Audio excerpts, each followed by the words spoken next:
Welcome back to Great Lakes Junction, everyone. We're going to do a short video today on repairing a door lock on the 2013 Hyundai Elantra. Now, there's lots of videos already on the internet on how to change these locks, and they're very simple. But we're going to do something a little different. The key has never worked in this lock, and we thought maybe that the ignition had been replaced and the key just didn't match the door lock. So he went to a locksmith, and he was going to get the tumblers in the lock changed to match his key.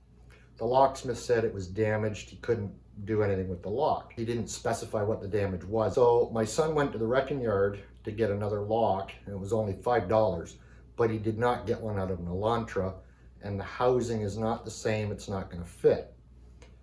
So I took his lock out of the car and realized it was just a big ball of corrosion from the aluminum housing on it. So I decided to try and take this thing apart, clean it up, see if we could actually make it work.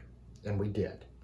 So we've gone ahead and did kind of an impromptu video that was, we were halfway through the project already once we decided to do this. Even if we had been able to use just the key cylinder portion of the lock for the one that he got from the wrecking yard, even if we were able to use that, it still would have been a $250 charge for the locksmith to make that lock work with his key. If you'd gone to the dealership and bought a new lock, you'd have the same thing. You'd either have a different key, or you'd pay the $250 locksmith charge to have that new lock changed to fit the existing key that you had. So in the end, we ended up saving that $250. So that's what prompted me to try and make this video work.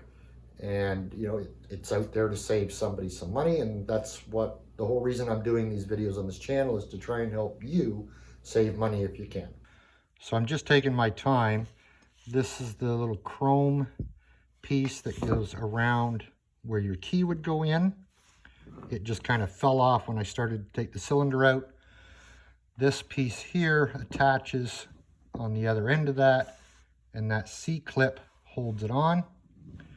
That spring that I removed fits into here, and it was a little bit tricky to get out. Because as I said, I'm taking my time so I can remember how everything comes apart so I can get it put back together.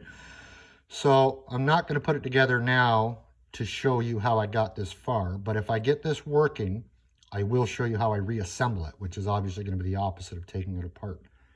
We got all of the corrosion off the outside with a wire brush. We used a couple small different size wire brushes on a Dremel tool to get inside of the housing, and then just a regular wire brush on the outside. So we have these pieces now soaking in CLR, and as you can see, it's doing its job. It's eating away at the corrosion, all the bubbles and stuff coming out of there. So I'm going to let that sit for a while. Hopefully it eats all the corrosion out of the inside where the actual key should fit. And then we'll see if we can lube it up and get this thing working. We got it cleaned up, freed up, everything's working. All the brass contacts in there are flattening out smooth now, and the barrel turns. So putting it back together, once you get them freed up, put your key in it. It flattens them all out so you can put that set back in. This chrome ring around the edge here was the toughest part. It took a little bit of a tap to set it. And there's a hole here and a hole on the opposite side. So we put a small screwdriver in those holes and just give it a tap with a hammer, and it bends the edge of that tab just a little bit.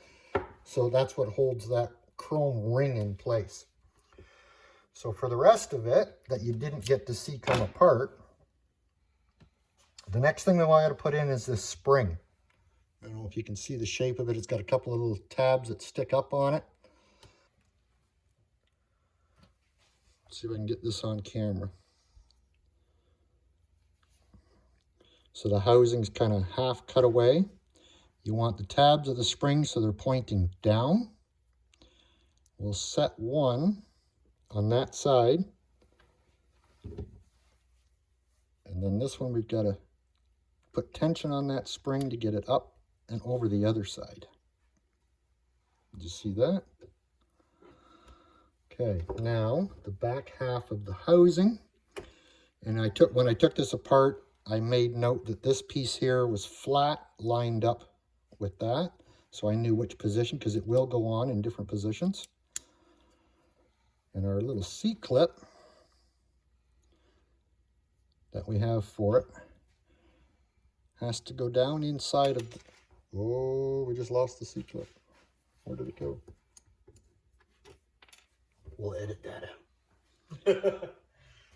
There's this groove on that shaft right down there. That's where that C-clip has to be put back on.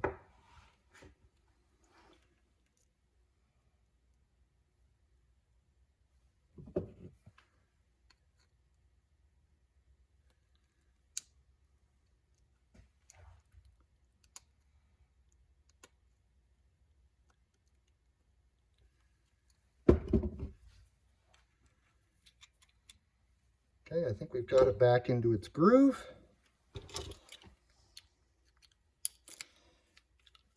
And everything turns the way it's supposed to. So we'll reinstall that in the car and hope it all still works. So in the edge of the door, there's a plastic plug. You just pop it out of here. Lock mechanism slides in. Now the key needs to be in the unlocked position, so it turns the rod on the end of that in the correct alignment to go into the rest of the lock mechanism in the door. You can see that threaded bolt hole right there. So there is a bolt that goes in it. That threads into the housing of the lock mechanism, and that's all that holds it in. It's an aluminum housing. There's not a lot of threads in there, so don't try and torque it up extra tight or you'll just strip the threads out of it. I guess the hardest part of the entire job is that bolt. When you're loosening it off to take the lock out, you don't want to drop it down inside the door. Here's the little plug.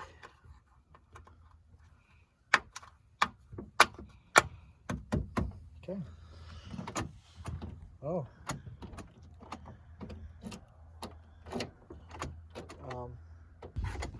So that's turning it. Oh. There you go. So it works. So close it and try it. Lock it.